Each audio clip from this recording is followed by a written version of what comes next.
terkait dengan pakaian yang akan dipakai seseorang di dalam sholat. Yang pertama, dia harus suci dari hadas, dari najis ya, suci dari najis.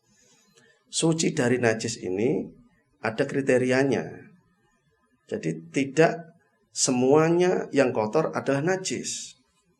Jadi najis itu ada kriterianya. Tidak semua yang kotor adalah najis. Maka ketika ada hal-hal yang itu adalah kotor akan tetapi tidak najis, maka tidak menjadi masalah di dalam sholatnya.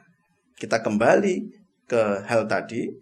Seandainya orang tersebut ragu di dalam apakah kita mendahulukan sholat ikut berjamaah ataukah kita nanti saja setelah mandi biar pakaian bagus, dengan harapan ketika kita menghadap Allah dengan pakaian yang bersih. Maka hal ini yang menjadi syariat tidak boleh ditinggalkan. Syariat itu harus didahulukan.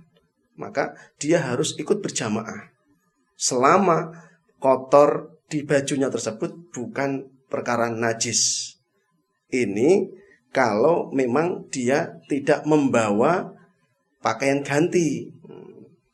Beda kalau dia punya pakaian ganti karena malas. Nah, ini beda permasalahan. Memang malas orang tersebut. Tapi kalau memang tidak bawa pakaian ganti, kemudian zuhur sudah datang, ketika dia tidak ikut berjamaah, maka hanya menunggu baju bagus, misalkan nanti mendekati waktu asar, itu pun tidak ada jamaah yang ikut, hanya sholat sendirian. Maka di keadaan tersebut dia harus utamanya ikut sholat berjamaah, meskipun dengan pakaian yang kotor, tapi dalam tanda kutip tidak najis. Tidak najis. Jadi yang penting tidak najis. Maka bagusnya ya begini mas, begini. Maksudnya itu bagusnya dia biasanya kan ada ganti mas ya. Nah, karena pakaian di mekanik itu khusus biasanya, ditaruh di tempat.